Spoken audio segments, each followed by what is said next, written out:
یہودی اپنے سازش میں کامیاب، کفار اپنے سازشوں میں کامیاب، مدارس میں پابندیاں لگ رہی ہیں، اس لیے مساجد کے نظام کو مضبوط کرو، مساجد کو آباد کرو، مسجدوں میں مکتب کا نظام قائم کرو۔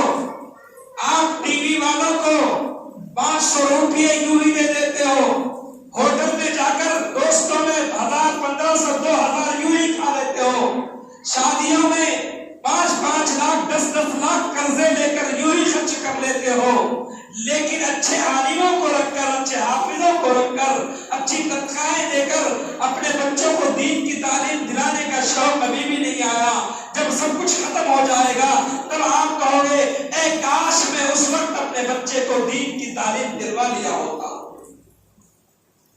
اب تو ماشاءاللہ مسجد میں ملزم پڑھانے تیار ہے، بچے ہی نہیں ہیں، مدرسے والے چلا رہے ہیں اپنے بچوں کو بھیجیے، اپنے بچوں کو بھیجیے، تیار ہی نہیں۔ تو میرے بھائیوں، بچوں کے ساتھ ساتھ بڑوں کو بھی دین کی تربیت کی ضرورت ہے۔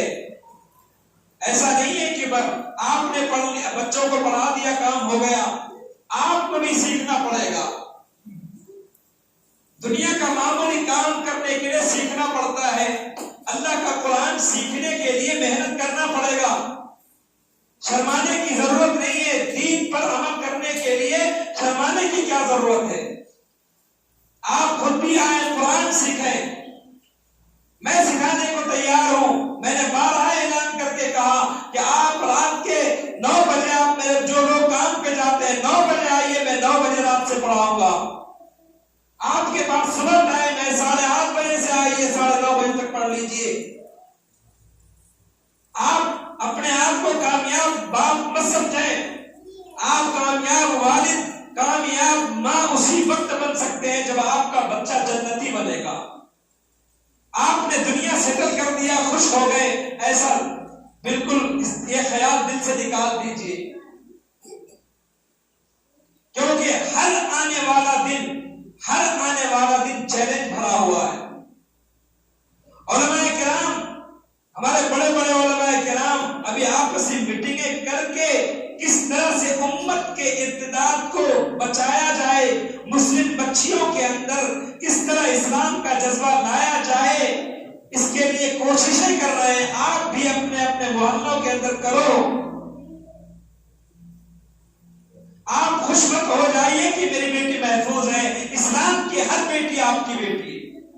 ایک گھر میں آگ لگے گی تو سارے گھر جلیں گے، ایک پر آنچ آئے گی تو سب پر آنچ آئے گا۔ تو فکر پیدا کرو، صرف کمانے کھانے کے لیے نہیں آئے، یوں تو جانور کی زندگی گزارتے ہیں، صرف صبح جاتے ہیں، شام تک چر کر کے آ جاتے ہیں، گھاس کھا کر آ جاتے ہیں۔ جانوروں کی بھی ضرورت اللہ پوری کر رہا ہے، ان میں ہمیں کیا فرق رہ جائے گا؟ وہ تو بھی اللہ کا ذکر کرتے ہیں، ہم اپنے اللہ کو بھول گئے، 5 وقت اپنے مسجدوں کو نہیں آ سکتے، یہ مسلمان ہیں ہم۔ فجر کی نماز میں 3 آدمی 4 آدمی مسجدوں میں، ایک محلے کے اندر کم سے کم 200 مرد ہوں گے، تو 200 مردوں میں سے 3 آدمی، یہ اسلام کی محبت ہے۔ ایسے آپ دین کا تحفظ کریں گے، ایسے آپ کی نسلوں میں دین آئے گا۔ جب تک آپ خود فکر نہیں کریں گے تو آپ کے بچوں کے اندر فکر کہاں سے آئے گی؟ تو میرے بھائیوں، ہم سب مل کر دعا بھی کریں اور محنت بھی کریں۔ دین محنت سے آتا ہے اور دنیا قسمت سے آتا ہے۔